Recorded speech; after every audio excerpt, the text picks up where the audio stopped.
शुरू। जानकारी और ज्ञान के बारे में भ्रमित होना आसान है। स्टॉप। लोग अक्सर इस तथ्य को जाने बिना कि सूचना और ज्ञान के बीच मामूली और सूक्ष्म अंतर है, एक दूसरे के स्थान पर इन शब्दों का प्रयोग करते हैं। स्टॉप। ये दोनों ज्ञान प्रबंधन प्रणाली की महत्वपूर्ण अवधारणाएं हैं, जिसमें जानकारी का अर्थ है किसी व्यक्ति या किसी चीज के बारे में संसाधित आंकड़ा, जबकि ज्ञान, अधिगम और अनुभव के माध्यम से प्राप्त उपयोगी जानकारी को संदर्भित करता है। स्टॉप। जब एकत्र किए गए आंकड़ा को निष्पादित किया जाता है तो यह जानकारी के रूप में सामने आता है। निष्पादित जानकारी में से उपयोगी सामग्री जो विषय के लिए प्रासंगिक है, ज्ञान कहलाती है। स्टॉप। इस तरह दिए गए लेख पर एक नज़र डालें जो आपको इन शब्दों के आशय और समझने में मदद कर सकता है। स्टॉप। दर्शन के इतिहास में इस बात पर लगातार वाद विवाद होता रहा है कि क्या तर्क या अनुभव ज्ञान का स्रोत है। स्टॉप। इस वाद विवाद को बुद्धिवादी बनाम आदर्शवादी के रूप में की जाती है। स्टॉप। तर्कवादियों के अनुसार केवल तर्क ही सभी ज्ञान का स्रोत है, जबकि आदर्शवादियों या अनुभववादियों के अनुसार केवल अनुभव ही सभी ज्ञान का स्रोत है। स्टॉप। इस वाद विवाद का समाधान कांट द्वारा हुआ, जिसके अनुसार तर्क और अनुभव दोनों ही सभी ज्ञान के स्रोत है। स्टॉप। प्रस्तुत विषय अनुभववादियों के दृष्टिकोण का समर्थन करना प्रतीत होता है कि ज्ञान अनुभव और अनुभव के निरंतर प्रक्रम के द्वारा प्राप्त किया जाता है। स्टॉप। पैरा। ज्ञान का एकमात्र स्रोत अनुभव है। स्टॉप। अल्बर्ट आइंस्टीन का यह उद्धरण ज्ञान की एक रोचक परिभाषा देता है। स्टॉप। ऐसा लगता है कि ज्ञान आपके पीछे अनुभवों और आपके बर्ताव से आता है। स्टॉप। जीवन भर जिन परिस्थितियों का आप सामना करते हैं वे सभी एक व्यक्ति के रूप में आपको एक व्यक्तित्व प्रदान करती है। स्टॉप। आप अपने जीवन काल में जो ज्ञान प्राप्त करते हैं, स्टॉप, वह इस तथ्य से आता है कि आप इन अनुभवों की व्याख्या कैसे करते हैं। स्टॉप। ये व्याख्याएं लोगों के बीच भिन्न भिन्न होती है, लेकिन विभिन्न अनुभवों के माध्यम से कुछ लोग समान ज्ञान प्राप्त कर सकते हैं। स्टॉप। लेकिन अगर अनुभव ज्ञान का स्रोत है तो स्वयं ज्ञान क्या है? ऐसा लगता है कि लोगों के ज्ञान युक्त होने के तरीके अलग अलग हो सकते हैं क्योंकि उनके अनुभव अलग अलग होने की संभावना है। स्टॉप। कुछ लोग जीवन भर ज्ञान प्राप्त कर सकते हैं, फिर भी बहुत बुद्धिमान नहीं हो सकते हैं। स्टॉप। यद्यपि ज्ञान विभिन्न तरीकों से प्राप्त किया जा सकता है, वास्तविक ज्ञान लोगों में अपेक्षाकृत स्थिर रहता है। स्टॉप। प्लेटो की पुस्तक मेनो में सुकरात और मेनो के बीच सद्गुण की प्रकृति के बारे में वार्ता है। स्टॉप। इस बातचीत में बुद्धिमत्ता और ज्ञान के साथ साथ शिक्षण का विषय भी उठता है। स्टॉप।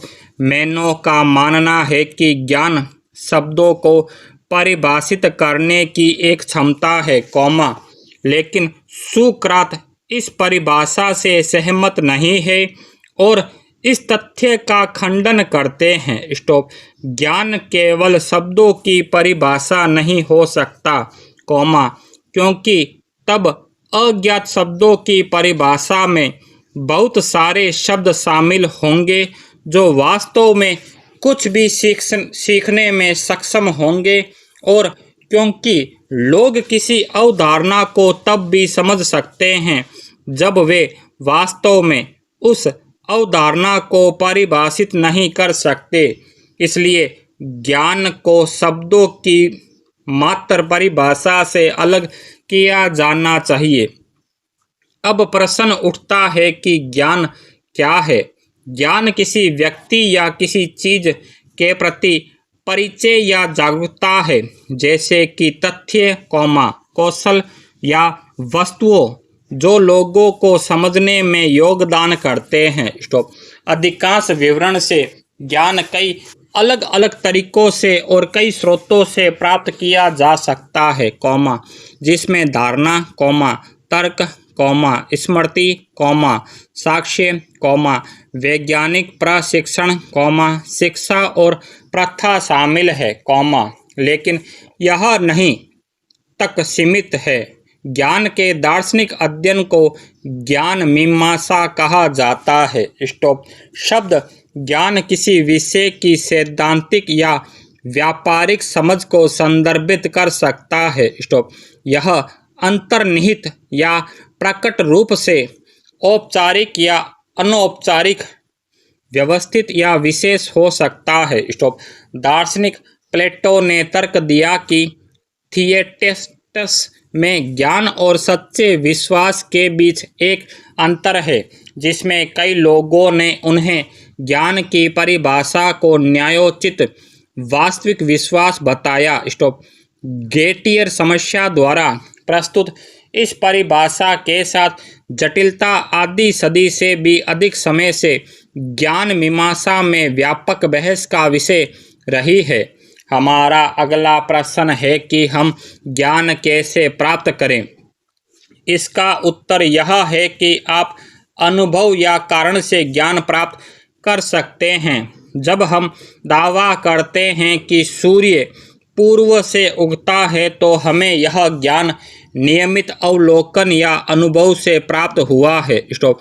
मनुष्य नश्वर है, जैसे ज्ञान के बारे में भी यही सच है। हालांकि जब हमें 2+2=4 का ज्ञान होता है, तो यह ज्ञान तर्क से प्राप्त होता है। स्टॉप।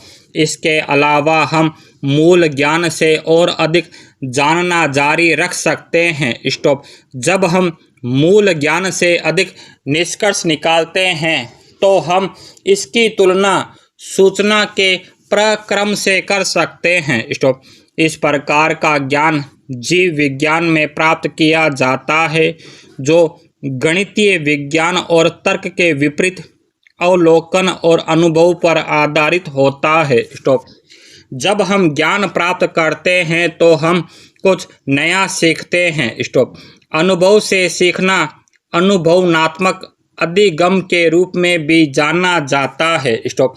प्रक्रिया की लोकप्रिय परिभाषाओं में से एक है कर्म प्रतिफल द्वारा सीखना। यह पारंपरिक शिक्षा से बहुत अलग है, क्योंकि इसमें कोई शिक्षक या संरक्षक शामिल नहीं हो सकता है। स्टॉप।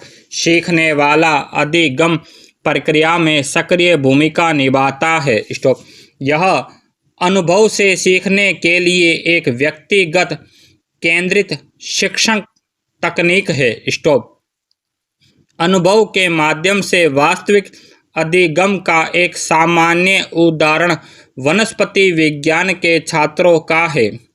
जबकि वे इस विषय पर किताबें पढ़कर विभिन्न पादपों और वृक्षों के बारे में आसानी से सीख सकते हैं, उन्हें नियमित रूप से अवलोकन अधिगम के लिए जैव विविधता पार्कों, उद्यानों और वन क्षेत्रों में यात्रा पर ले जाया जाता है। स्टॉप। आइए अब इस प्रश्न का उत्तर जानते हैं। हम मूल ज्ञान कैसे प्राप्त करें? अनुभव अथवा सूचना के निरंतर प्रक्रम द्वारा। उपरोक्त चर्चा से यह स्पष्ट है कि अनुभव और सूचनाओं का निरंतर प्रक्रम ज्ञान के विभिन्न स्रोत नहीं है, बल्कि ज्ञान के एक ही स्रोत के हिस्से हैं। स्टॉप। दूसरी बात, भले ही वे ज्ञान के दो स्रोत हो, एक को दूसरे के लिए बाहर नहीं किया जा सकता है। स्टॉप। उदाहरण के लिए, जब मुझे हल करने के लिए एक समीकरण दिया जाता है तो मैं दी गई जानकारी को हल करने के लिए समीकरण के रूप में क्रियान्वित करूँगा, जो कि ज्ञान है। स्टॉप। यह ज्ञान सूचना के प्रक्रम के परिणाम स्वरूप प्राप्त हुआ है। स्टॉप। इस तरह से कंप्यूटर काम करते हैं और इसी तरह हम तर्क के स्रोत के माध्यम से तर्क संगत ज्ञान प्राप्त करते हैं। स्टॉप। दूसरी ओर अनुभव हमें ज्ञान के रूप में बहुत कुछ सिखाता है। स्टॉप। विशेष रूप से सामाजिक विज्ञान में एक घटना का बार बार अवलोकन हमें ज्ञान के रूप में नई अंतर्दृष्टि प्रदान करता है, जैसे आहार संबंधी आदतें, सांस्कृतिक जानकारी, जनसांख्यिकीय जानकारी आदि। इसलिए हम यह नहीं कह सकते कि ज्ञान अकेले अनुभव से या मात्र जानकारी के निरंतर प्रक्रम से आता है। स्टॉप।